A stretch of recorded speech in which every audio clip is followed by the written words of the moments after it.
Yes, well, there you go. So for the purpose of the recording, hello everyone. Okay, I think it's time to get started. Alrighty, I am going to share Google Chrome with you guys. Yeah, can you guys all see the Google Chrome page? Yeah, I believe you all can. Alrighty, so just to get you guys started, there are a lot of people here from different backgrounds, different streams of study, but I believe everyone has something or the other to do with healthcare. So the reason for this webinar is basically because, well, we're quarantined. At least I am where I'm studying, and I have some time, and people have been asking and trying to find out how best to make use of this time to learn something new, to learn a new skill, or to gain some additional knowledge, or just to find a way to pass that time in a productive manner. And I've been trying to do that. And what I thought I could do is share some of the resources that I found, which can actually help you do that. So to start off with, I'm going to talk a little bit about Moocs. So Moocs are massive open online courses. These are basically free resources which have been set up by universities all over the world. And it's usually all these courses are put up on one of three major platforms. The first one is Coursera, which is here. The second one is something called edX, edx.org. And the third one is something called Future Learn. So before we go into each of these individually, and I'll be spending about 5 or 10 minutes for each, what I was thinking was I could talk a little bit about what a Mooc is. So as the name says, it's massive. That means there are usually thousands of people who join in for every course. It's open, that means it's free. Most of the resources can be accessed free of cost. However, if you want a verified certificate to say that you've completed the course, to show on your CV or on LinkedIn or whatever, you do have to pay like a small amount. I believe for Coursera, it is about $60 to $75. It can be less or more. However, the good thing is that there are financial aid options available. So even if you want a certificate, you can still get it for free. The second O stands for online. So everything is online. All the resources are uploaded onto these websites. You can go on them anytime. The good thing is that it's accessible from both your laptops, your computers, as well as your phones. So I know for sure that Coursera has a mobile app, which is as good as the online website. So you can access the videos anytime you want. You can download the videos, you can download the notes. And one of the best things about this is that when they say it's a course, they actually mean a course, which means that it's sort of structured, it's semi-structured. By that, I mean that it's divided into modules, and those modules can be according to topic or according to time. So you can have a week 1, week 2, week 3 module, and you can pick and choose courses according to your interest. And you have a forum available, which is, I feel, the best part of a Mooc, because you have thousands of people joining in from across the world with different levels of expertise. You guys can communicate with each other. You can post messages, queries, all of those things, and you can expect replies from everyone really soon. Okay, just a minute. I'm going to try to mute everyone again because I think there are some people who are still unmuted. Guys, just a request. If you guys can please mute your videos. So, okay, wait, so let's continue. Yeah, so the forum is, I feel, the best part of a Mooc because it allows you, it gives you access to the world and people who share the same interest as you. Now, even though you guys might not realize the value of that right now, but if you go out and start practicing, you do know that collaborations are the rock or the foundation of every good clinician or every good clinical practice. So those are the advantages of all the Moocs. So how is it how is a MOOC different from an online course that perhaps say universities are offering? Well, a MOOC does not give you college credit. This is something which is a commonly asked question to me. If I take a MOOC, does that mean that I will get credit for if I apply for say a PhD or a master's course? In all probability, you won't, because well, universities, when they offer you courses, they require or they want some sort of financial reward for those courses, and MOOCs are available for free. So you don't usually, maybe 99% of the time, you do not get college credits.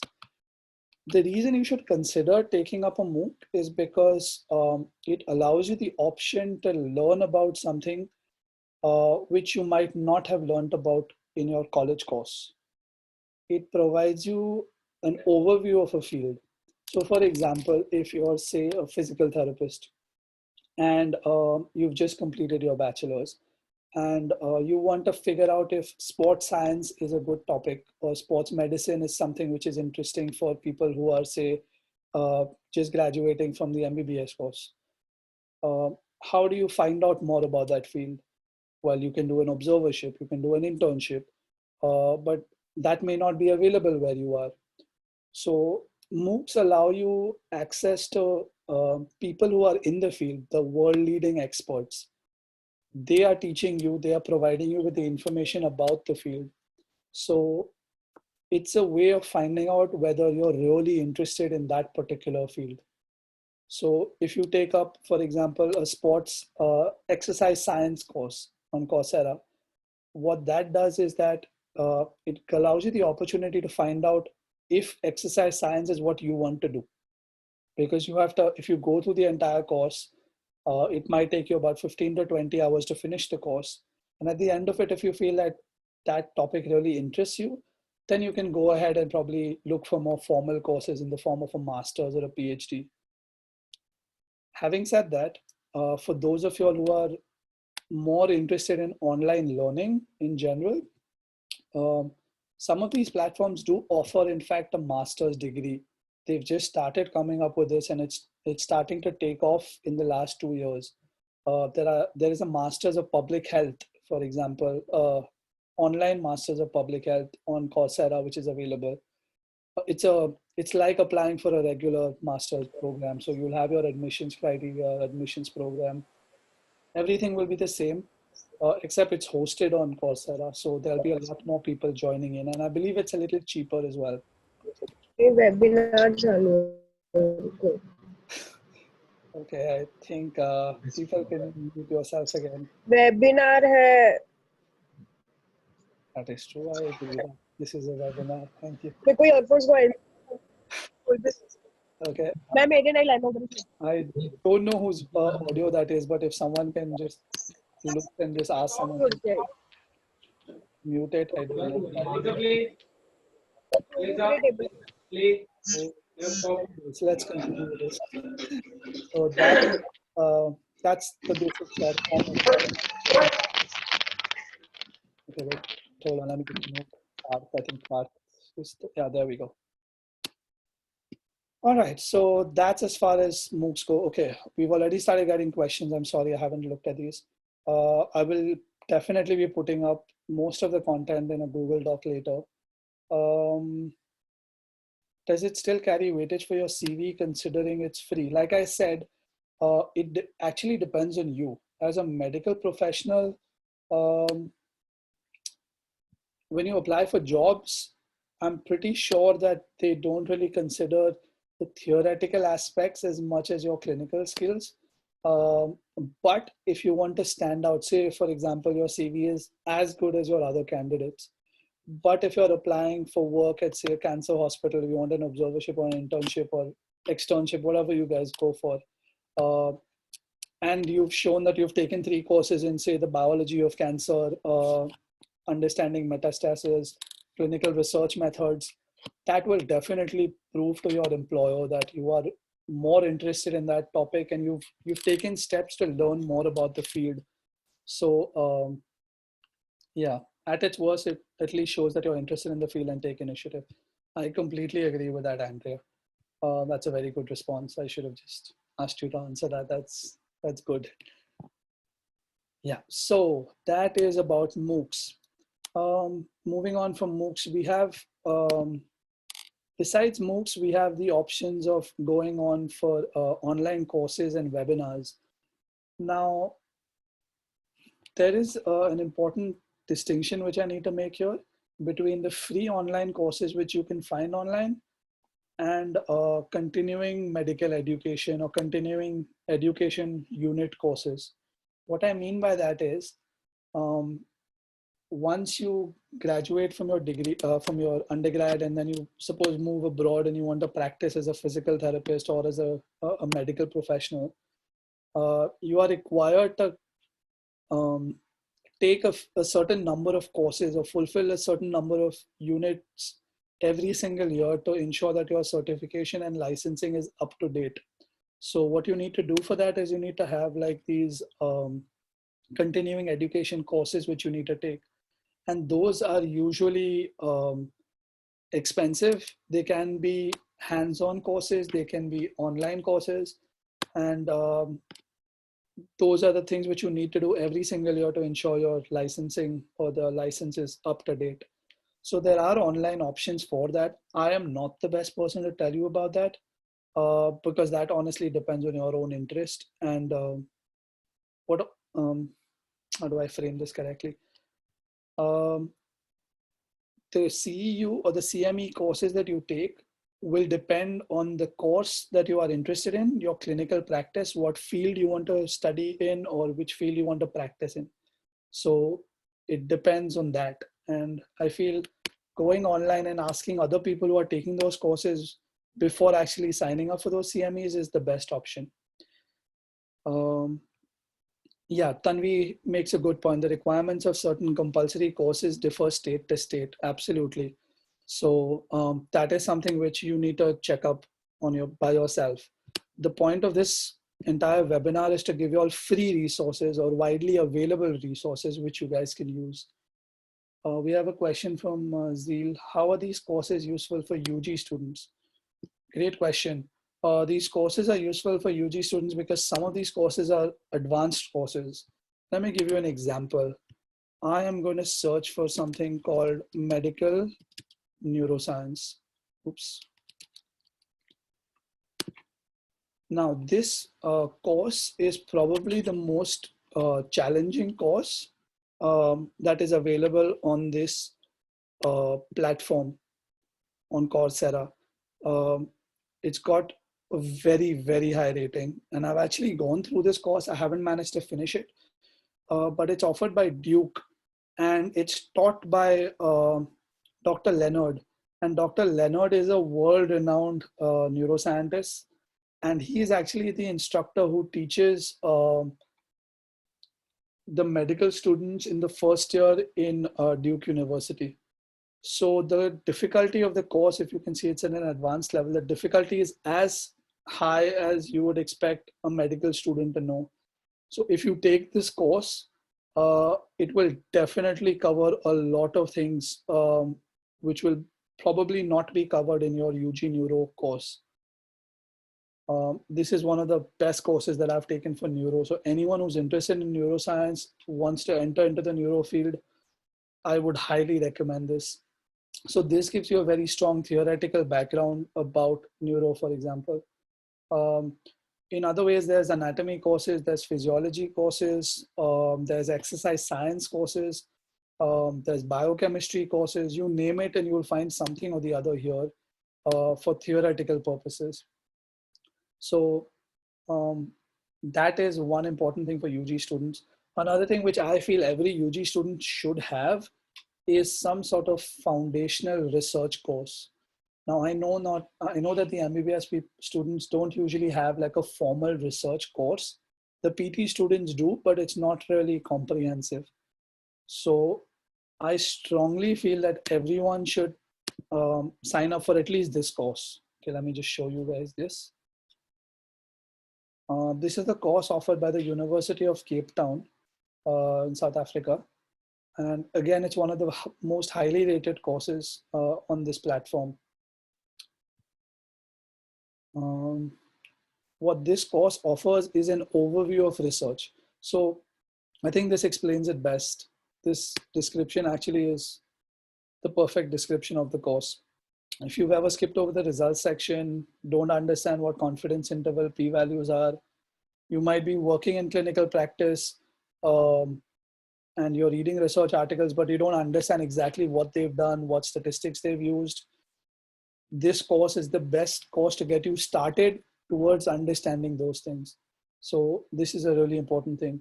So I feel for UG students, it's imperative to know about research because you will have to keep up to date with the latest advances in your fields.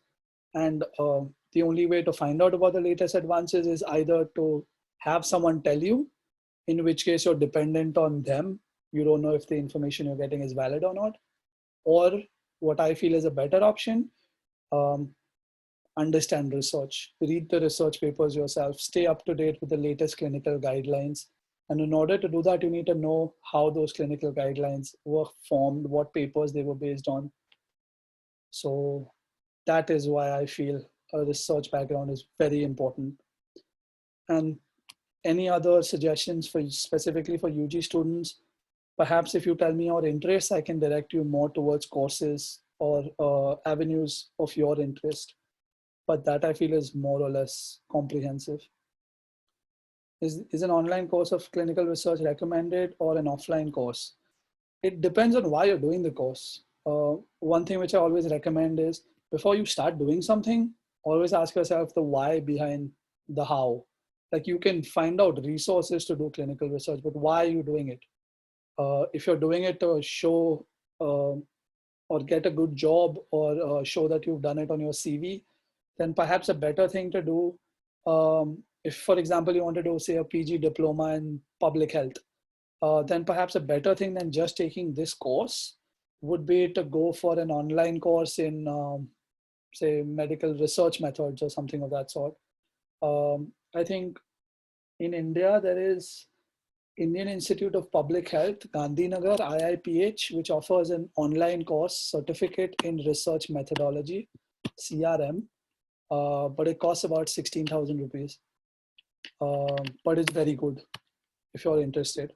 So I would recommend that if you're not so particular about just going into hardcore research, I would highly recommend you first take the online courses and then you switch over to, if you feel that you want to gain more knowledge, then you can go for a more formal course, such as like an MPH or like a certificate course in research or stats. So I hope that answered your question. Yes, Hannah, this is the same one by Dr. Van Klopper. He's an amazing fellow. He's actually a surgeon. So he has dual jobs. He's the director of the clinical research unit at the University of Cape Town. And he's also, I believe, an orthopedic surgeon, or he might just be a general surgeon. I'm not sure. But yeah, he's really, really good. Courses related to women's health. That there are many courses available to women's health, Shivani, but it depends on how deep you want to get into women's health. If you just want an overview of a particular topic, then I believe I can share some resources. But if you want to get into in-depth coursework, then I would recommend not these free online courses, but I would recommend something. I believe you're in physical therapy, so I would recommend something like PT courses or .com or wait, I'm just trying to find that for you. Physicaltherapy.com has these webinars. So I think they should have something on women's health. Pediatrics is here as well. Tahir, I don't know if you're in MBBS or PT. This is more for PT, but pediatric courses are definitely available. Pelvic health, this is for your question, Shivani. You can just go click your pelvic health, women's health. I'm sure you'll find something or the other. I'll be sharing the names of these websites with you guys. Remember, this is a CEU, so it's a continuing education unit. So this is going to be paid. So before you actually sign up for the course, think about why you're doing it again. Tahir for Tahir for pediatrics, Tejas for neuro. Neuro Tejas, I believe the one course which I've showed you, medical neuroscience, is a very good course to start off with. And then there are further more interesting and more clinical based courses, which I can definitely talk about maybe a little later on. We don't want to get stuck too much on particular courses. Internal medicine, cardiology, general medicine. Okay, there are, yeah, you guys are asking for particular courses related to medicine. How many of you all have actually signed up for Dr. Najib's courses online? Like, I don't know how many of you all have done that, but if you guys want to just sign up for something which is dirt cheap and which is really good, I'd highly recommend Dr. Najib. Anyone and everyone, doesn't matter which field you're from. $5, yeah, Ateeb, it's insane. I don't know how, like, I don't know how he can do that, where he just makes all of that information and content available for just $5. And I believe it's a lifetime access. You pay $5 one time and you have like all of these topics available: internal medicine, cardiology, general medicine, basic sciences, anat, physio, biochem, genetics, you name it. So if you want one resource for medicine, I would highly recommend Dr. Najib. One stop for everything. Yeah, I completely agree. Is the encyclopedia of internal medicine. Dentistry, I'm sorry. That's the one thing I don't know, Snehal. I'm really sorry about that. I can definitely direct you to people who are doing dentistry. In fact, I know someone who's doing a PG in dentistry from a college in Pune, a reputed college. So I can probably direct you. Can you just drop me like a message on Facebook later on? I can probably direct you to that person. Pratik, like I said, for medicine specifically, it would definitely start off with Dr. Najib. And then for particular topics, just drop me a private message, because I don't want to get too stuck into particular courseworks or particular types and types of courses. Let's try to make this a general overview instead of getting stuck into particular courses. For everyone who's asking about these, I have one resource. Since you guys are all asking, please go on this website or just search for BMJ Talk Medicine SoundCloud. Okay, there's a reason I'm recommending this. I don't usually recommend SoundCloud options, but this is really, really good. The reason I recommend this is because the British Medical Journal group actually publishes some of the most highly rated and cited journals. And these journals cover a lot of different fields. So for example, you have Journal of Investigative Medicine.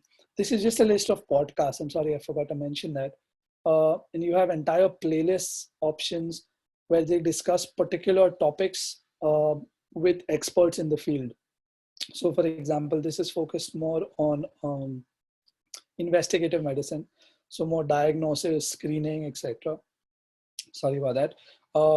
Then you have leader podcasts where they talk about leadership, fellowships, leading a team, managing a team. Evidence-based medicine, this is really, really good. So for example, since we have the COVID-19 outbreak, how do you actually build an evidence base? There's actually like a 45-minute talk just on this. And the more you look, the more you'll find. There's public, private, cardiology, I think someone was asking, internal medicine, someone was asking, best practices, ADHD, postnatal depression for someone who's asking about women's health, osteoporosis. Like it's like an amazing resource. You can just keep looking through it and you'll find anything and everything: radiology, orthopedics, medicine, you name it. So yeah, women's health, whoever was asking, there you go. So I believe for the medical people, this is a really, really good resource. And also for the PTs here, because they also have an entire talk sports medicine, because the British Journal of Sports Medicine, BJSM, is one of the most highly rated journals for sports. So this is something which should be on everyone's everyone's bookmarked list. So yeah, that is something which is there. Ateeb, I agree. Nerd science is really fun and it's really interesting to read about, to watch their videos. It's really good. Okay, so let's take a step back here, and let's talk a little bit more about Moocs. So I've given you options for 2 particular Moocs. There are 3 websites which I wanted to just show you guys. There's Coursera, which we saw. There's edX, and there's Future Learn.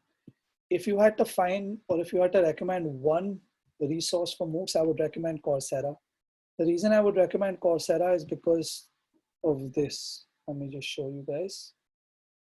Sorry, my internet's a little slow today for some reason.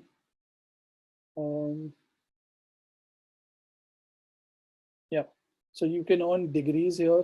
You can look at different courses. This has about 3,000 online courses available. So you can pick and choose whatever you want. Now, how do you actually go about finding the courses of your interest? This is an important thing. Click on Explore. For example, if you're a healthcare professional and if you want to learn about something to do with healthcare, click on Healthcare, and you pick and choose what interests you. For those of you who are asking about research courses, just click on Research, you'll find whatever you need. You can pick and choose based on whatever you are interested in. For those of us interested in psychology, you can find courses on psychology. Oh yeah, this is a really, really nice course. It's by the Imperial College of London, which is a very prestigious university. And it talks about the COVID-19 outbreak and basically about the science of the coronavirus. So if anyone's interested in learning more about it, this is a good course to take. Yeah, you can just go ahead. You can filter according to whatever you want. So you can filter according to, don't know why this is not clicking. You can search for particular skills. If you're looking for, say, medical statistics, clinical study design, autism, neuroscience, for example. I didn't even know there was an anatomical terminology course. That would be interesting. Anyways, yeah, so you'll find lots of options available and you can pick and choose. More than 3,000 courses just here. It's like, it's a gold mine. You pick and choose what you find interesting, but be clear about the reason that you're doing something. If you're doing it for your CV, then you have to be a little strategic, and you'll need more number of courses than a single course. If you're doing it to just find out whether you're interested in a topic, go crazy. Just pick whatever you find interesting. My recommendation is don't do more than 2 courses at one time if you're serious about them. Maximum 3, definitely not more than 3, because they've shown that if you take more than 3 courses, the chances of you actually completing a course reduce significantly. Another thing which research has shown is that if you sign up for a verified certificate, either you ask for the financial aid or you pay that $60 or $75, you're much more likely to complete the course and actually gain more from it and be more productive. But again, that depends on your financial resources, the reasons for doing the course. I'm just telling you what research studies have shown. I in no way am affiliated with any of these websites or any of these courses. So I will gain nothing from you doing or not doing it. So I think that's just a disclaimer I need to put out. So that's Coursera for you guys. edX has about— Always one quick thing yes, on Coursera. Yeah.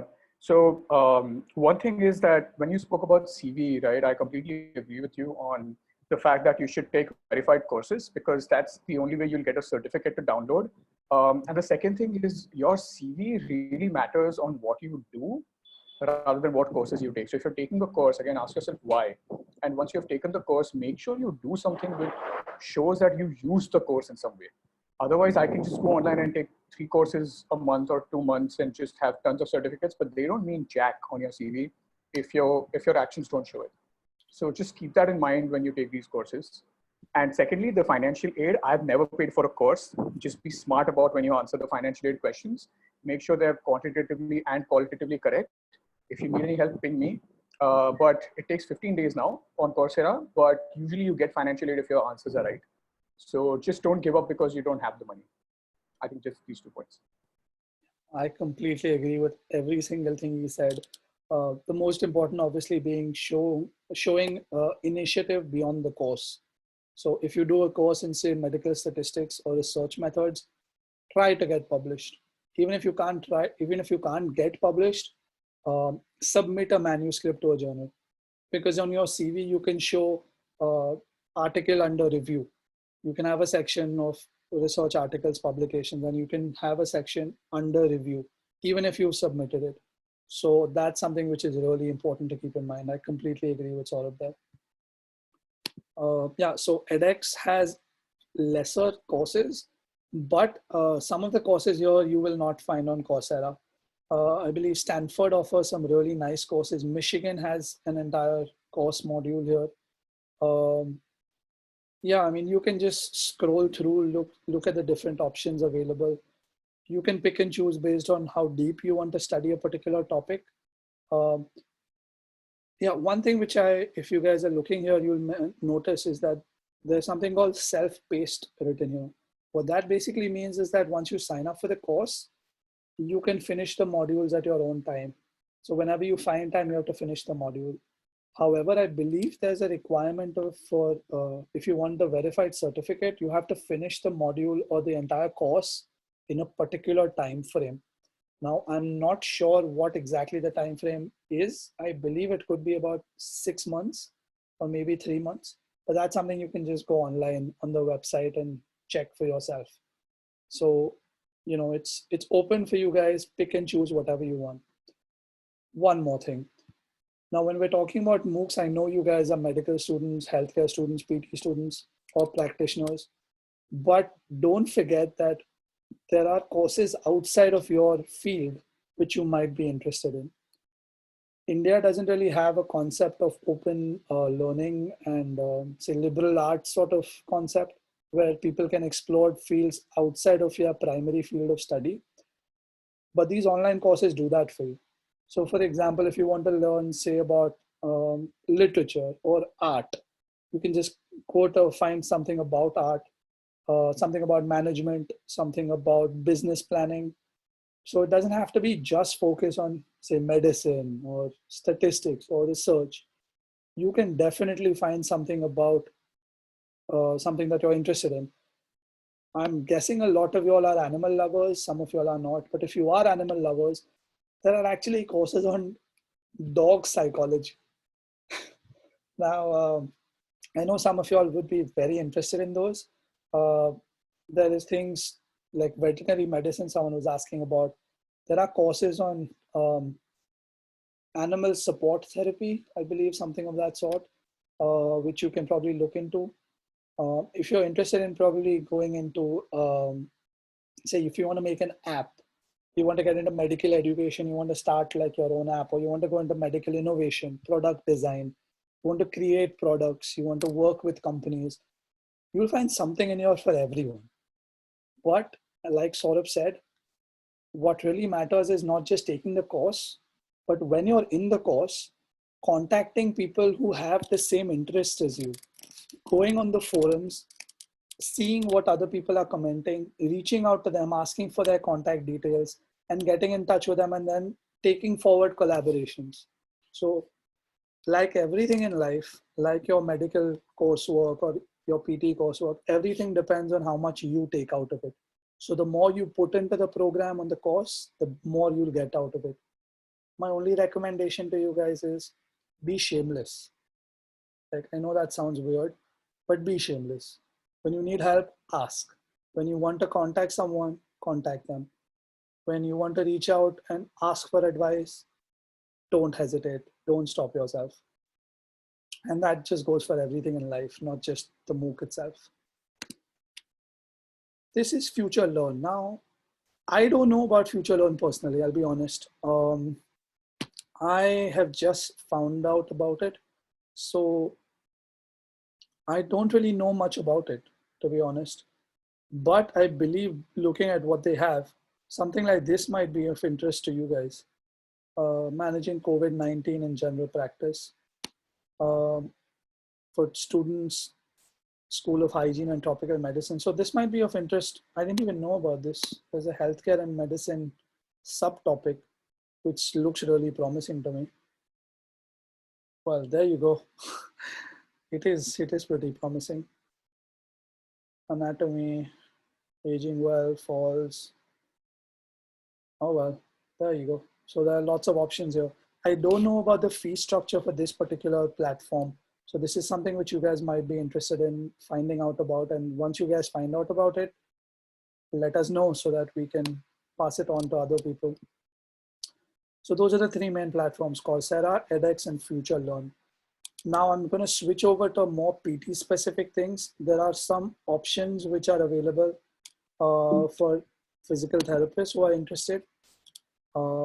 There's a pain course. I think this is based off what Ketaki has pointed out. This is a really, really good course for anyone who's working with people who are suffering from chronic pain, or people who know others in chronic pain, or the actual patients themselves. It's a free course. It's pretty reputed because it's actually research backed, and it's an initiative of the of an Australian university, Macquarie University. So this is a really, really good course for anyone who's interested in pain science. Carrying forward on that, there are other courses which are available specifically for pain. Now, this is something which I'm just going to find out where that is. No, hold on, sorry, just give me a minute. I'm trying to find the San Diego Pain Summit website.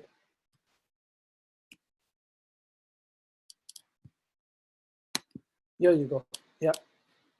So this is something which is really, really good for anyone interested in learning about pain, the neuroscience of pain, psychology, neuropsychology. I would highly, highly recommend that you go on this website, San Diego Pain Summit. So this is a resource created for those people who are working with people with pain, who are interested in anything to do with pain. So I feel every medical professional should actually be looking through this. I'm going to click on the link. So this is Pain Education Research Conferences for Clinicians.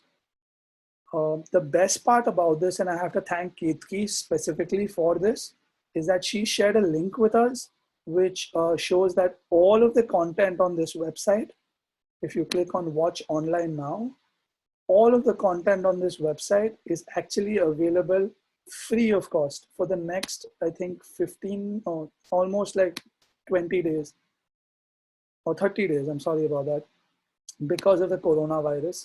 So you just have to use this coupon code, Pain Education, and you have unlimited access to everything. So I had signed up. I don't know how to access that right now. Let me just go back and just show you the options or the topics which are available. There you go. So this is how they've organized everything. Clinical applications and framework, which is really interesting. The psychology of pain, understanding the science behind pain, collaborating with other professionals, social considerations, exercise and movement. This is specifically for the PTs. They have lectures by the founders of the neurodynamics movement, Michael Shacklock, Butler, etc., Michael Wade, etc., all of those people. So really, really good website for anyone interested in working with people who suffer from pain, and anyone interested in neuro, basically, and MSK. I'm going to specify that, because you people will come up, especially the MBBS students, you'll have people coming up with, say, sciatica or low back pain, which sort of radiating pain. All of that has to do with the nerves, the nervous system. So you have to know about this if you're going to be seeing, or if you're going to be studying about orthopedics and treating people with musculoskeletal pain. Please go over this resource. It's amazing.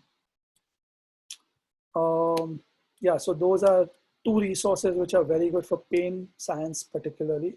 Then these are just some websites for PT courses.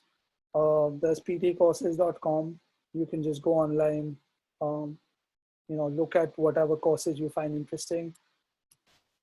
and just sign up for them. These are paid courses. Again, this is CEUs or CMUs, CMEs. So you'll have to pay for them. You'll have to see which states. This is good because it actually shows you, if you're working in the US, for example, which states are accepting which of these courses as CMEs. So this will be helpful when you're actually practicing in a particular state. For example, if you're practicing in, say, Texas, it shows you about what courses actually meet the requirements. So there you go.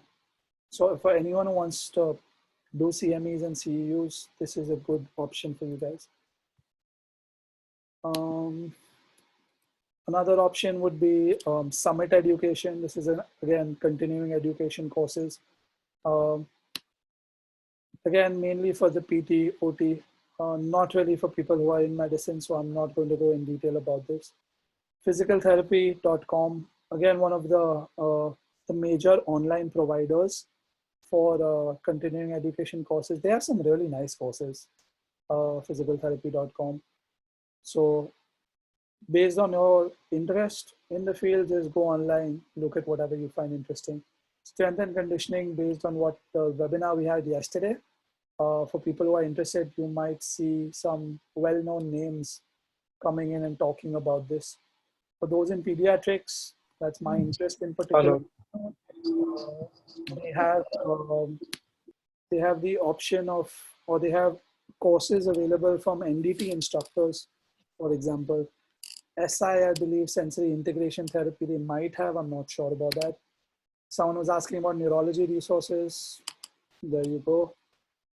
So yeah, that's there. Webpt.com is another one. Again, log in, try to find out whatever your interest is, and then just go ahead. I specifically like webpt.com because besides actually offering courses on the theoretical aspects of things, they actually talk a lot about billing practices. For example, if you're in the US, how do you bill your patients? How do you sort of set up, say, a telecommunications or a tele-rehab setup? Telemedicine might be something which a lot of the medical students might be interested in pursuing, moving ahead in life, because that's where the field is moving. Less contact, less patient-to-patient or patient-to-physician contact, and more tele-rehab. That's the future. So that's something which you should definitely consider. What else do we have here? Yes, finally, we moved to this. So I know there is a lot of sports enthusiasts here, on the, at least on the DY alumni group. This is a brilliant resource. So if you go on FIFAmedicalnetwork.com, you will see that they have, they offer a FIFA diploma in football medicine. This is not just for PTs, but also anyone interested in sports medicine, orthopedics, neuro. Sorry, the reason I say neuro is because they have like modules on concussion. So how to handle cases of concussion on field, what is the best practices, etc. I don't know when these courses or these modules were last updated. So when you're trying to do clinical practice, I would highly recommend going back and looking at the latest clinical guidelines instead of blindly following what any of these courses are saying. Please remember that. No matter how interesting it might seem, but when you're doing clinical practice, please do your own background reading instead of just blindly following what anyone recommends. Okay. Having said that, this is taught by some of the world's leading experts. And when I say leading experts, I mean, they have a lot of experts from across backgrounds, across fields. There are 42 modules, yes, like Ateeb says. Ateeb's done it last month, so definitely something which he can talk about, or you can contact Ateeb. I think I'll post, I'll probably add him to the group, the Rotaract group, so that people can contact him if they want to. But I really, really like this course. So this is something which you guys should definitely consider. Tehran, I don't know if I'm pronouncing your name correctly. Tehran is asking for fitness and nutrition courses. Tehran, Ateeb is a brilliant person to talk about fitness and nutrition. So I am just going to ask you to message him personally on this chat. So you guys can carry forward that conversation. We just had a wonderful webinar on strength and conditioning, in which we spoke about fitness and nutrition as well. So I can post the link on, I believe you're from the MBBS group, so I can post a link, the Rotaract group, sorry. I can post the link on there. Exercise science, just go to Coursera, type in exercise science. In fact, I don't know if Adi is on this chat. Aditya, I don't think he's here, but I just recommended this course to him. That's why it's on my suggestion list, The Science of Exercise. So this is a really nice overview of exercise science. It covers in short all the basic topics in exercise science. So it's a really nice module to consider. Again, I don't want to, actually, I'm sorry, I don't want to be stuck into particular courses. So let's stick to overviews of everything. Right, okay, I'm talking quite a lot. So yeah, the FIFA course is really, really good for everyone who's interested. Again, another very good resource, which I think Ateeb shared this, which is really, really good, especially for physical therapists, is VALD. Vaishnavi, I think if she's here, I don't know, I don't think Vaishnavi joined us today, but Vaishnavi is actually working with VALD. VALD is basically, I believe they're a sports medicine company, which focuses a lot on rehab, prehab, elite athlete performance. They have actually kept a telehab program. This is a platform which is available in which you can prescribe exercises for your patients free of cost. And they can download the app and it's free of cost. The whole thing is free of cost. So you just need to sign up. They have a list of exercises which you can prescribe. And it's brilliant, basically, especially at this time when you can't actually go out and meet your patients. I think this is a very, very good resource. And VALD is really well known in the field. It's probably going to take over all of sports rehab in the coming years. So it's really, really good. But you need to add your patient details too, right? Like email and stuff. I believe you do. Yes, Ateeb might be the best person to answer this because he's provided me the link. So thank you, Ateeb. I would highly recommend you contact Vaishnavi or Ateeb for anything related to VALD, because Vaishnavi is working with VALD and Ateeb has signed up for this, and he knows the people who work at VALD. So those are the best resource people for you specifically. Another good website for clinical or continuing education for PTs or for anyone interested in sports, not just PTs, is Clinical Athlete Academy. Again, they have some really, really nice courses available for athletic rehab, strength and conditioning, athletic training, all of these things. There's one course in particular which I wanted to point out, which I thank, I think Ketaki again, she's brilliant on our the group that we're part of, the Diva alumni group. She has actually told us that this is available for free. This course called Pain Science and What You Need to Know. So it's available for free. I think there's a coupon code which you need to put in. If someone can just type it in on this particular chat so that everyone can benefit. Again, really, really good for anyone who works with patients who have pain, which I think is all of us, honestly, not just PTs. So definitely something I would very, very highly recommend because this guy is really good. Yeah, so Pain Science. And yeah, so you type in community. Thank you, Ketaki and Ateeb. You guys have been really helpful. Knee valgus, squat, tendinopathy. Oh yeah, this is really interesting for anyone who wants to go into sports psychology or anyone interested in understanding performance, psychological implications of, I believe this is ACL reconstruction, I can't really see. Yeah, so the principles that you learn from this talk can probably be applied across different injuries. So you should definitely consider signing up for this if you can. Yeah, this is a really good resource as well.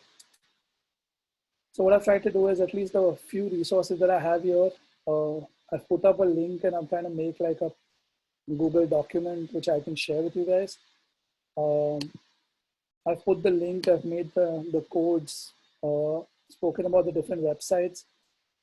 I've put links, so if you click on this, you can just go directly to the website of the particular course. And I've put a few topics, I've put a few notes which I thought might be interesting. Yeah, the Pain Summit, since we were talking about that, the San Diego Pain Summit, this one right here. I've mentioned some of the speakers. Robert Sapolsky, oh God, this guy is insane. I would highly, highly, highly recommend everyone go on YouTube, search for Robert Sapolsky Stanford Lecture Series. There is a list of 26 lectures that the Stanford University has made available for free online. They look like they've been recorded using a potato, but they are some of the best lectures that I've ever watched, because this guy he's incredible. He's an amazing, amazing professor and teacher. And I would highly recommend that if you guys are bored, if you're free, if you want to learn about why human behavior is the way it is, how we behave the way we do, why we behave the way we do, I would really, really recommend that you read up or watch his lectures. If you're really interested in neuroscience, definitely read the books by Antonio Damasio. I'm sorry, there's a typing error there. Antonio Damasio. He has written about emotions and the emotional centers of the brain and how emotions actually drive human behavior more than critical reasoning or thinking or cognition. What is the emotional basis of everything we do? And some of his books are brilliant because he is actually, I believe he's a clinical neuroscientist. So he works with patients, he's highly published, and he's written some of the most thought-provoking, controversial articles on neuroscience of emotion. So I would really, really recommend anyone interested in neuro at all, read this guy and watch his lectures and read his book if you can. His books are also really interesting, Sapolsky. I believe there's Testosterone and lecture series or something like that, where he talks about the misconceptions that we have based on of what testosterone actually does. And yeah, I'm a fan, as you guys can see. So definitely look up these two. Lorimer Mosley, if you guys can go online and just search for Lorimer Mosley TED Talk. I think it was on an Australian, I think some Australian university where they held a TED Talk. Really, really good if you want to understand why you need to know about pain. He is one of the world's foremost speakers on pain science and really entertaining speaker. So I would highly recommend you read up or just watch his videos. Shacklock, anyone who works with the nervous system, with peripheral nervous system, has to know about this guy. Brilliant clinician. His books are also really good. Okay, I think that should cover everything that I have for you today. I am going to stop my screen share now, and I am going to switch over to this particular mode of talking. Okay, so that was pretty comprehensive. Do you guys have any questions? I think it's a good time to just open up this webinar for questions for everyone to just ask. Feel free, you can unmute yourself or you can just raise your hand, not in the video, but in the chat so that I can unmute you guys. Go ahead, anyone.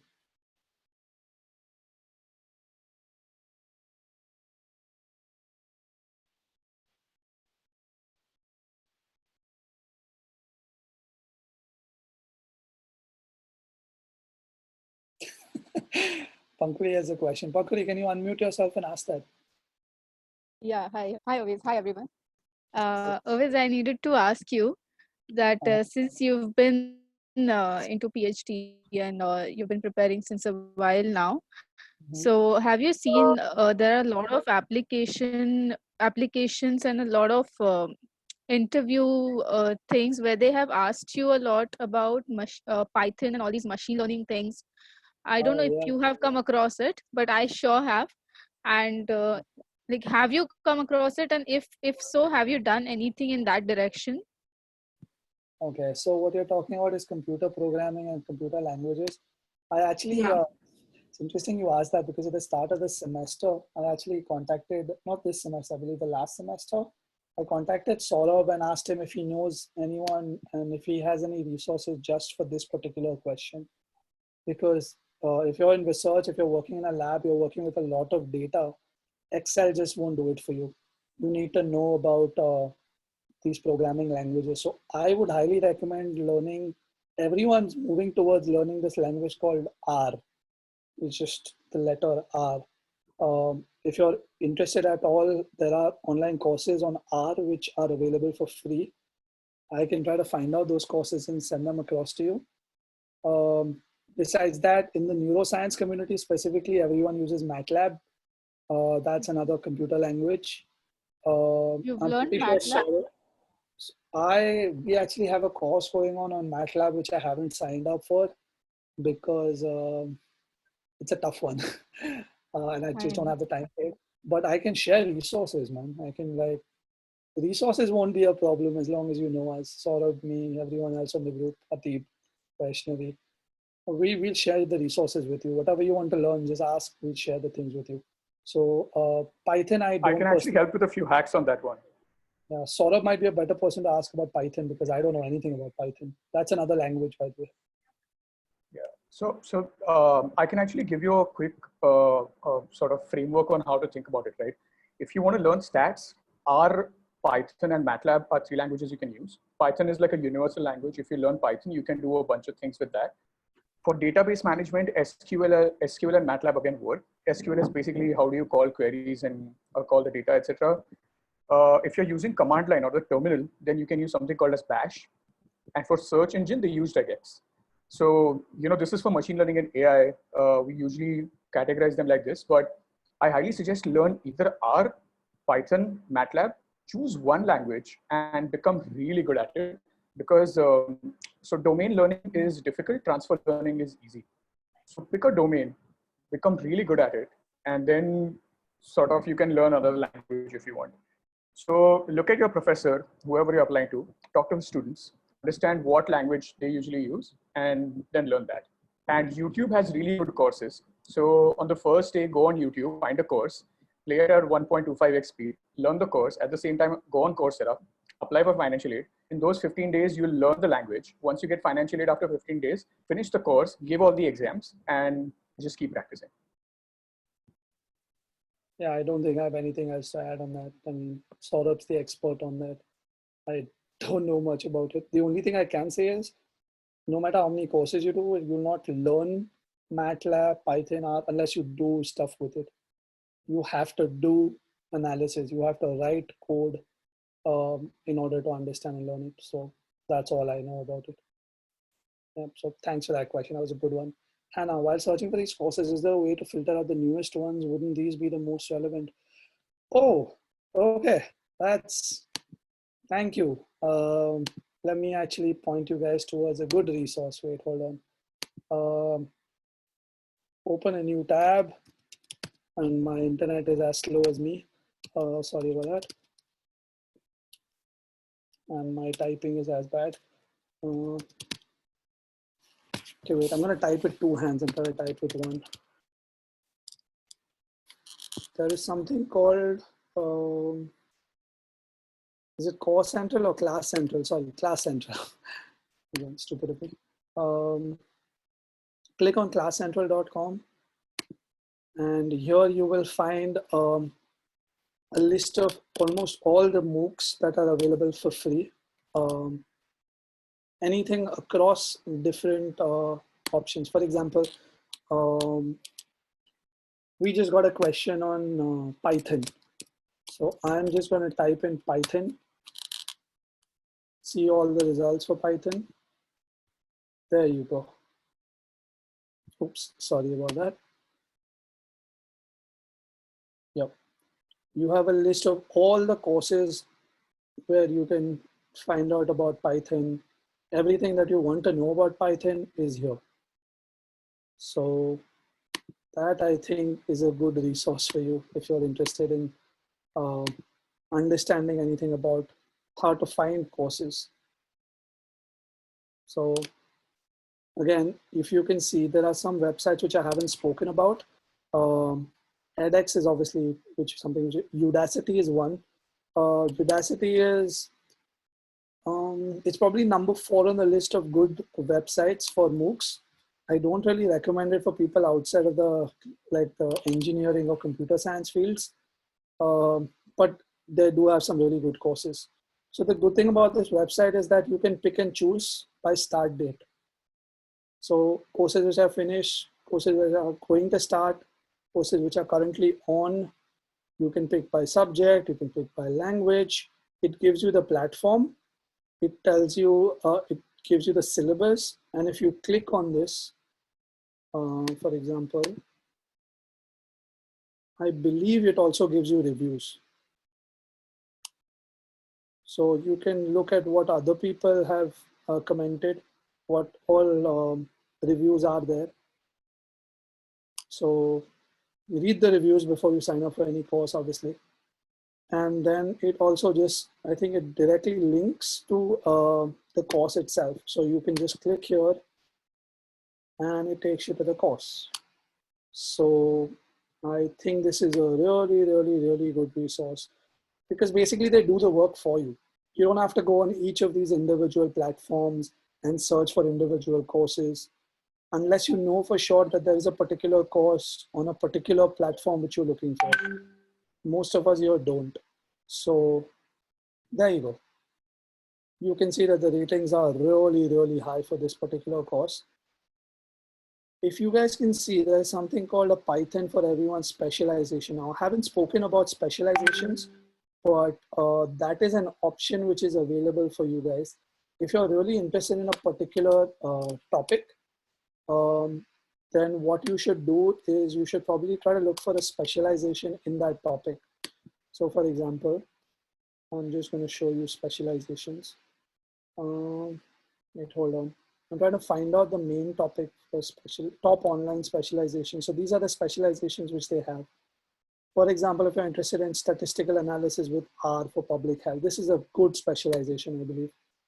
So let's open this and I can show you what this is all about. Again, Imperial College, very, very famous. This is the same college which is offering the COVID-19 coronavirus course. So this specialization is basically a list of courses which you need to finish one after the other. It's, I believe, 4 courses. So 1, 2, 3, and 4. And each of these courses sort of builds upon the other. So you can start off with an introduction to basic stats. Then you move on to linear regression in a particular program. Here it's R. Then regression, logistic regression, survival analysis. So as you can see, it becomes progressively more in-depth and comprehensive. And if you complete a specialization, this is a very good option if you want to work towards a master's degree from Imperial College, for example. So you can use the credits from this particular specialization for the master's degree. So if you're admitted to the full program, your courses count towards your degree learning. So it sort of saves you some money, basically, some time and some money. So this is a really, really helpful thing. So look for specializations if you find that that's something which you want to go into. Yeah. We have 2 questions. It's of recently completed my UG in PT, continuing my education in states, lacks some sort of clarity and scope of DPPT. Okay, so Utsav, we discussed DPT versus TDPT in one of our first talks. I don't know if you're part of the DY group, but we uploaded a video talking about what you can do after your undergrad. What are the options available for you? So if you're not part of the DY group, I can probably just ask Saurabh to post, just copy paste that link on your Rotaract group, so you can watch it, and I think that should help. I think we plan to have country-specific webinars for PTs who want to go abroad and practice and who want to study further. I'm trying to set one up this Saturday or Sunday with professionals who are currently working in the UK. The US will probably, I'll try to set up something next week, maybe next weekend, if we can find something. So stay in touch. I can probably help out if I can. What courses can we do while studying MBBS? What do you want to do after MBBS, Ankita? Like I said, without the why, I can't help you with the what or how. It depends on what you want to do. You want to go into clinical practice? Do you want to get some research experience? Do you want to, I don't know, what do you want to do? Do you want to go into public health? Because there's so many options available after like a medical degree, PT or MBBS. So what do you want to do? What do you want to learn? If you want to learn about something, if you have a particular goal in mind, I can help you.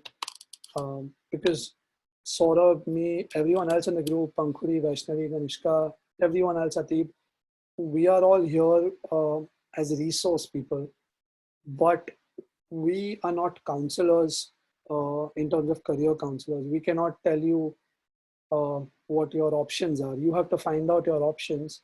Then you come to us once you've narrowed down your interest, and then we can provide you more resources. So if you ask me something more specific, I might be able to help you better.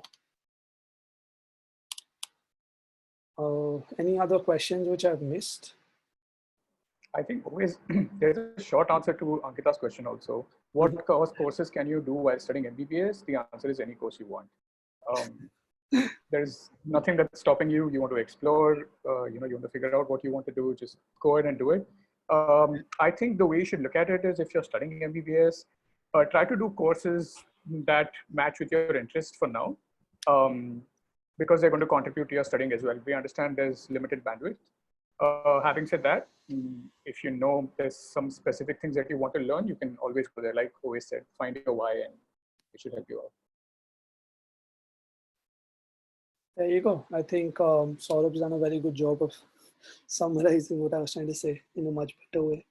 Hi Vaishnavi, any specific recommendations for clinical research specific to a research interest? Oh, are you specifically asking for a particular aspect of research like clinical study design or a particular statistical method? Is that what you're asking?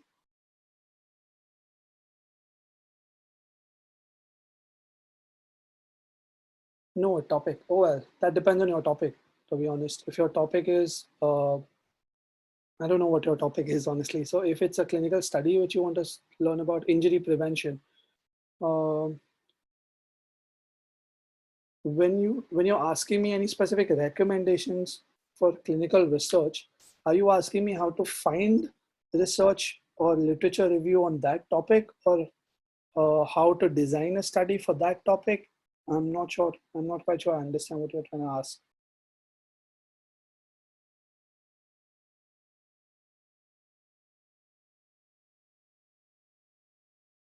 Okay. Yeah, sure. Go ahead. Please switch on your mic. Yeah, that's easier. Yeah, we don't have to wait. That's much better. Yeah, hi, always. My question is, suppose if I'm interested in injury prevention, all right? Mhm. So we have, if I narrow it further, we have these different models of injury prevention, which has sub-phases. So would I find that level of like specificity in courses that would help me with each phase of injury prevention? Because each phase requires different skills. Like for example, since you were asking me, is there a particular skill I would be looking for? Phase 1 is all about finding the extent of injury. So that will include the epidemiology, the prevalence, the extent of injury basically. So would I need anything in particular before I even do this? Or say if I would have to do a literature review, a meta-analysis. So are there courses for that? Okay, there's quite a lot to digest in that. The first thing which you mentioned was you'd have to do a background reading on that particular topic of your interest. That is just a literature review. That is finding research on a particular topic, being able to summarize that research in a way that it applies to what you are trying to study. So injury prevention is a whole field, but if you're trying to study injury prevention in amateur athletes or amateur football players in Australia, for example, that is a very specific research question. So you will have to do a background research and literature review on general injury prevention, then go more into specifics of football players, then go more into specifics of an Australian context. So how to do a literature review is a topic which I'm still learning about. I can help you find out research questions, as in research papers, how to do a literature search. I can do that. There is no one resource or one course which will tell you everything that you need to know about a particular topic. For example, if you want a course on injury prevention in football players in Australia, there's no course title like that. You might find an injury prevention in athletes or injury prevention in football. You might find a course like that, but depending on where you take the course, the focus of the course will change. For example, if you take the FIFA course, that will be more clinical, more theoretical, more information that you will use in actually diagnosing and preventing injury. That will not be research per se. It will not be it won't be discussing research papers. It will give you the guidelines. It won't tell you how the guidelines came about, is what I'm trying to say. So if you have particular aspects which you want to learn more about, I can share some resources. For example, how to do a literature search. That I think Pankhuri is asking about that. How about a scientific writing course? Oh yeah, that's a very, very good one. It's interesting that you brought that up. Kristen Senani, I believe she's in, is it Harvard or Stanford? Stanford, I think Stanford. She's offering an online course on scientific writing. It's a certificate course, I believe now. Coursera has a course. I think she's offering it on Coursera as well. Scientific writing. Just search for Kristen Senani. I can probably type up her name. Sorry, hold on. Yeah, thank you. She's sweet. I like her. She's really nice. Okay. You can find out more about that. Musad. Hi, Arey, Musad bhai. Nice to hear from you again. I'm my 4th BPT. What workshops would you recommend me? Oh God, this question about workshops. Why are you doing the workshops? For every question that you guys ask me, the first question you should ask yourself is, why am I doing the workshop? What am I hoping to get out of it? Hi, Musad, go ahead. The thing is that what I want to know is like your question, as in why do I want to do the workshop? As in somehow because of my seniors did, or some because I'm interested. As in what I'm interested in something like kineso taping, or for that case cupping, dry needling. Like these are the workshops what I have heard, and what I think it might help me, or because of the knowledge. Right. So you aren't specific about why you're doing it, and that's the problem I have right there. And it's not just a problem which is specific to you. It's a problem which is sort of endemic. It's like everyone has the same issues, because you don't know why you're doing the workshop. You're not going to end up getting the most out of it. If you're doing a workshop to improve your hands-on skill, don't do it till internship. If you're doing it to find out something about something which you've heard of, which you don't know anything about, which you're just interested in just finding out about, what is this? It's like a new thing, neurokinetic therapy, or some random shit like that. I'm not saying that is shit, but I don't know anything about it. Take the workshop whenever you want. Like there's no harm. Like you're not harming anyone by learning something new. So do it then. If you're taking it for certification, then you'll be paying a lot more money. So think about why or how you're going to be using that certification. If you're just doing it for your CV, it doesn't really matter when you're doing it, honestly, because it's just there on your CV. But if you actually want to learn something, and if you want to become a practitioner, for example, for PT, you want to become a Mulligan practitioner, you want to become a Mackenzie practitioner, there are courses available, certification courses for both of them. You'll only be able to get the most out of it once you start working with people. So don't do certification courses, don't do expensive courses before internship, or I would say even up to a year after graduating, because you will have to acquire that clinical experience working with patients before you can really benefit and get the most out of the courses that you're taking. If you don't plan to work, if you plan to go directly into a master's course, then I would recommend that you take the courses whenever you can. But if you can work, if you can get clinical practice, I would definitely recommend that you get clinical practice. And then once you see patients, suppose with back pain, go for the Mackenzie course. Read up on it, ask other people who've done it. If they tell you it's helpful, go for the Mackenzie course. Don't do it without clinical practice. That I feel it's a waste of time and money. Okay. Yeah, and I agree completely with Ateeb. Legitimate resource people, too many douchebags out there. I wouldn't go so far as to call them douchebags. I would call them scumbags. So yeah, what else? What other questions? I hope that answered your question, Musal. Yes, thank you, bhai. Anytime. I could try searching for links about literature research for my uni libraries, and yeah, Shreya, that would be very helpful. In fact, we're planning to keep I'm planning to write up a post or at least have some resource available for literature search. So if we can have a webinar where I can probably take some of you guys through PubMed, how to search through PubMed, how to look at Web of Science, how to find good articles by looking at the bibliographies, how to judge whether an article or a journal is good or bad, Predator publishing, Predator journals. Those are topics which are definitely something which we need to have webinars about for sure. Okay, what else is there? Can you help connecting with PTs who are currently studying or working in the US or UK? Sure. We plan to have something this Sunday. If Neha, Mansha, I'm asking Jared if they're free. So these are people from DY who are currently working in the US. They've graduated from courses. They've done courses in the UK and they're currently working in the UK. So for UK, we can definitely try something. Can you learn CBT over Moocs or webinars? I believe what you mean by CBT is cognitive behavioral therapy. Right. When you say learn, do you mean learn about it in general or learn to practice it? Like actual clinical practitioner? Because I believe that only, I think CBT is only done by clinical psychologists, right? If I'm not mistaken. Yeah, it is, but I'd like to know about it at least because I've seen a lot of medical practitioners recommending CBT for chronic pain patients.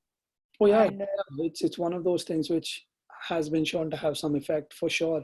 So it's you learn about, if you just want to learn about something, you don't need to ask me, just go do it. Just find out, learn about it. I would highly recommend before you go into, because you're talking about chronic pain, I would highly recommend you first learn about chronic pain. Like Vaishnavi is asking about CBT for fibromyalgia, for example. So my mother was diagnosed with fibromyalgia and she doesn't listen to me. So it doesn't help to say anything to her. But I believe CBT might be good for her. Yeah, learn about it from anywhere you can. You have the next, I believe, 30-day access to San Diego Pain Summit. I would spend 3 hours a day if I had the time just reading the lectures, making notes. They have the best clinicians, best scientists, best researchers. Everything you want to learn about pain, you will find there. In addition, if you want to give resources to your patients who suffer from chronic pain, I have some ebooks, which are, I believe there's an ebook by Adrian Lowe. He's he's like a clinician researcher who's written a book on pain science for patients. So I can share that resource with you. I have a lot of resources on pain science, so I can share those with you. Can you repeat that name, please? I can share it with you. I believe it's Adrian. I might get the spelling wrong. I'm not sure. Something like this. I'm not sure. Just search for Adrian Low Pain Science. I can share the resources. It's like, Thanks. Yeah. yeah, CBT is a vast concept. I completely understand. I am not the best resource person. Amruta ma'am might be a good person. Access bars, I believe. We have someone in DY doing that, right? What's his name? Doesn't Sanjeev do access bars? Yeah. Yeah. So just contact him if you're interested in that. He's a good person with all of this stuff, anyways. So yeah. Amruta ma'am might be a good person to help. Sure. I mean, like I said, contact anyone. You have to be shameless. If you want to learn about something, learn. Any other questions that you guys might have? Zeal, sorry, sorry about that. Zeal, I want to know, to get more access on Coursera, should I choose the payment or audit option? That's a very good question, Zeal, because if you go for the audit option, some courses restrict your access to some assignments. The content, the videos, the resources are more or less available whether you pay or not. So you can get everything for free if you just want to learn. But if you want to get some graded assignments, access to those, then you have to be able to pay. So that's the only difference. I would recommend go for the audit. I believe you have up to 1 or 2 weeks after you sign up for the audit to actually then sign up for the certificate. So there's a time frame. So initially you can spend a week or two to have a look at the course, just audit the course for free, and then you can sign up for the verified certificate if you're interested. I hope that answers your question. Ericksonian hypnosis, Ketaki. Oh, that's interesting. I have never heard of that.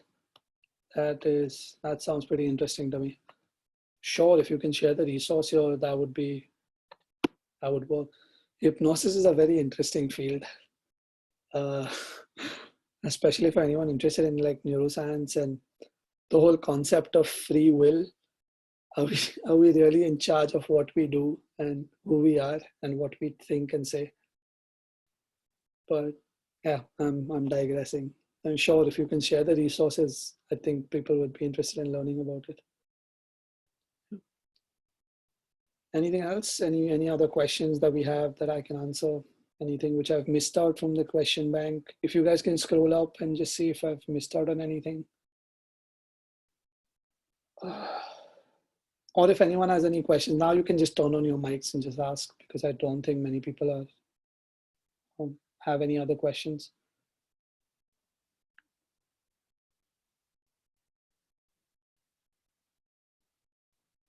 I'll give you guys 30 seconds to just ask if you have any.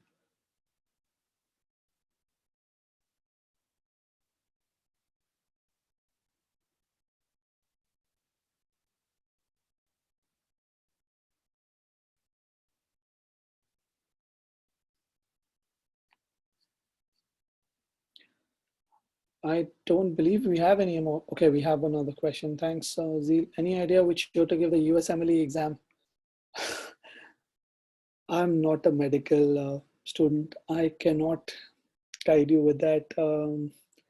Perhaps if we have someone on this group who has, Saurabh, can you pass this message on to someone, or can you give them someone's name who can help them out with the USMLEs?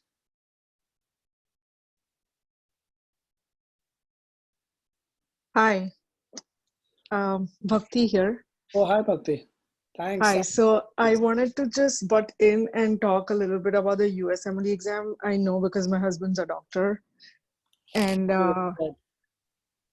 so I have a little, I mean, obviously I'm not a medical professional, just disclaimer. But at the same time, I think most of his batchmates, because I used to study with them in the library, so I know this, that they did their first step during their internship in after MBBS, during MBBS, whatever. So that's the time to do the first step, because I think it encompasses all your subjects from the first, second years, the step one. And of course, then there's Kaplan classes that, you know, you can join for a preview. And I mean, most people do Kaplan classes, I know that. And there is also Princeton Review, I believe. So some resources that the person can check out.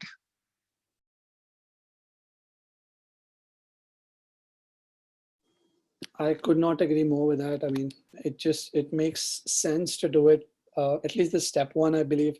Now, my knowledge of the USMLE in the studying for the exam is about 5 or 6 years old. I don't know if the format's changed. Yes, the format has changed, but not the steps and the subjects involved in each step. But the scoring format has changed. Okay, so then I think Bhakti's advice makes complete sense. If the sort of organization into steps is still the same, I would recommend that you take the step one, either final year or internship, because you would have just studied those topics in the past 2 years. Yeah, So you would yeah, have, it would exactly. be fresh in your mind. Yeah. And I think step two comes immediately afterwards. That's as far as I know. I have resources on USMLE if you'd like, but they're all old. I think you'll probably be able to find better, newer resources if you just search online. Yeah, I think I believe they're very big on answering, getting the questions and answers with the latest research and the latest information. So please make sure that, you know, you are following the latest guidelines for everything, because that's how their questions are based and that is how they grade them. Well, there you go, Zeel. I think that answers your question. Thank you so much, Bhakti. I didn't have much knowledge about that, so thank you. That's all right. Great. So, yeah, since you're here, Bhakti, Yeah. are you free to have like a webinar on US practice? I'm sorry, I'm Sure. being shameless. I'm just. No, it's fine. Yeah, sure. So yeah, so what we can do is I can probably send you like a Facebook message and ask for your time schedule. I'll ask Tanvi as well. If you know anyone else who can, you know, working in a separate field, a different field than you and Tanvi, so that we can give them we can give people like an overview of the different fields and opportunities in the US for PTs at least. Yeah, sure. So thank you. But I would really appreciate if I get a little bit of, you know, what kind of questions to answer. As in, there is so much. I mean, I would love to know if anything specific the audience wants us to answer, as in with regards to getting a master's or a TDPT, like we had discussed last time, versus earning clinical opportunities in different settings, as in the hospital, nursing homes, pediatrics. Sure, I can definitely set up a Google Doc, like a form, anonymous form, so people don't have to give their names, and ask people to submit their questions and queries, and then probably set up like a webinar so that everyone who's interested. Sounds good. Awesome. So there you go. Whoever was asking about the US, I think Bhakti is the best person. So she's agreed. So congratulations, guys.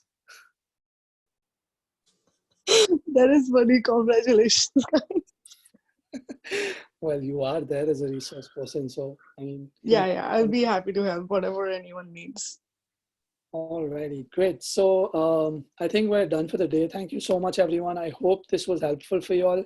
I know we have far exceeded the time, almost 30 minutes over time, but that does happen when I take any webinar or any class or anything of that sort. So apologies to everyone. For those of you all who could not attend part of this webinar, I'll be uploading the entire thing onto YouTube. So thank you all. We will definitely have a follow-up to do more with research methods or literature review or something of that sort. So I hope you guys all benefited. Thank you all very, very much for taking your time and coming here. And I'm looking forward to seeing you guys again soon. See you.